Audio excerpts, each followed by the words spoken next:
ဖြူစင်တဲ့စိတ်သဘောထားလေးနဲ့တနိုင်ငံလုံးရဲ့အချစ်ကိုရရှိထားတဲ့မြန်မာတန်စင်အဆိုတော်လေးမိသက်သားဆွေ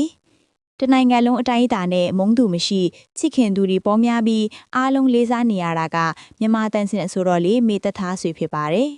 မိသက်သားဆွေကအသက်20ကျော်အရွယ်လူငယ်တယောက်ဆိုပေမဲ့ဖွားဖွားဘွားတွေကပါလေးစားချစ်ခင်ရတဲ့ကောင်မလေးတယောက်ပါ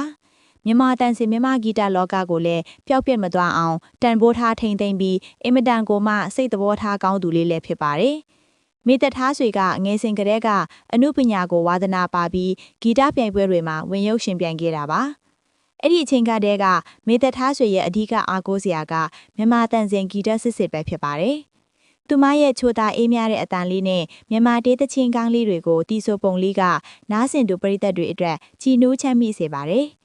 ဂီတမှာပိုင်နိုင်သည့်အကောင်းဆုံးတီဆိုတက်ယုံသားမကမြန်မာတန်စင်ဆိုတော်တောင်ပြီးသက်စွာမြန်မာရိုးရဝစ်စုံလေးတွေကိုလည်းတန်ဖိုးထားထိန်သိမ်းပြီးဝစ်စင်တတ်သူဖြစ်ပါတယ်။ဒါကြောင့်မလို့လေမိသက်သားဆွေရဲ့ပရိသတ်ထိရတာကနောင်တရစရာမရှိဘူးလို့အားလုံးကကြွေးကြော်နိုင်တာပါ။မိသက်သားဆွေကတိတ်မကြခင်ကပဲအသက်23နှစ်ပြည့်သွားပါပြီ။အသက်အရွယ်နဲ့မထင်ရအောင်တင်ရင်ရင်းကျက်ပြီးဘာသာတရားကိုလည်းလေ့လာလိုက်စားကစုပေါင်းများစွာကိုရရှိထားပါတယ်။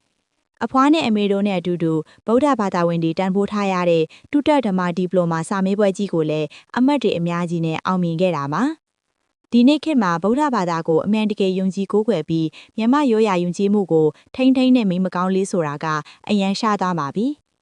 မိသက်သားဆွေကတော့ဒီလိုအချက်တွေနဲ့ပြည်စုံနေုံသားမကချိုသားတဲ့အတန်လေးနဲ့မြန်မာတန်စင်တချင်းတွေကိုတန်ဖိုးထားတည်ဆိုတဲ့အတွက်ကြောင့်အမှုပညာလောကရဲ့တန်ဖိုးမဖြစ်နိုင်စော်ရာယတနာလေးပါပဲ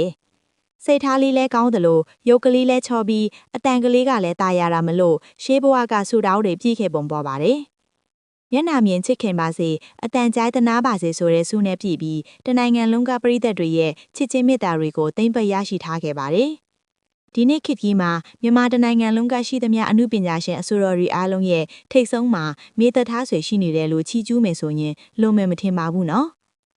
လူငယ်တယောက်ဖြစ်ပေမဲ့အပျော်အပါးတွေကိုပကာဒနာတွေလည်းမလိုက်စားပဲမွေးနေ့ကိုလည်းဖျားတရားတွေလုပ်ပြီးကောင်းမှုကုသိုလ်တွေနဲ့ထက်ကျော်ခဲ့ပါရဲ့။သူမရဲ့မွေးနေ့အလို့ဖြစ်ပရိသတ်များစွာကိုထမင်းဟင်းစတူသေးတာတွေကျွေးမွေးခဲ့တယ်လို့ရေရှားပါတဲ့ကြီးရွာကလေးမှာရေတွင်းရေကန်တွေတူးဖော်ပြီးတော့ကြီးမားတဲ့အလူကြီးလည်းပေးခဲ့ပါရဲ့။အမှန်တကယ်လိုအပ်နေတဲ့နေရာတွေကိုဒီလိုလူတန်းကုသိုလ်ယူပြီးအများကျိုးတဲ့ဖို့ဆောင်ရွက်နေတဲ့မိသက်သားဆွေကိုပရိသတ်များစွာကလည်းအချစ်ပို့လာရပါရဲ့။ရှေးဘဝကကောင်းမှုကုသိုလ်တွေနဲ့ဒီဘဝမှာလူချစ်လူခင်ပေါ်များနေတယ်လို့စိတ်ထားနဲ့လုပ်ရက်လေးတွေကလည်းလေးစားအတူယူဖွဲ့အတီးပါ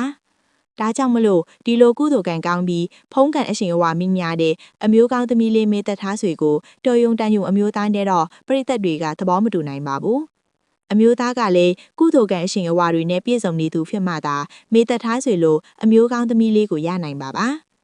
အခုလိုဖြူစင်မြင့်မြတ်တဲ့စိတ်သဘောထားလေးနဲ့တနိုင်ငံလုံးရဲ့အချစ်ကိုရရှိထားတဲ့မြန်မာတန်စင်ဆိုတော်လေးမိသက်သားဆွေကိုချစ်ခင်ကြရဲဆိုရင် comment လေးမှာမှတ်ချက်လေးတွေပေးခဲ့ကြပါအောင်တော့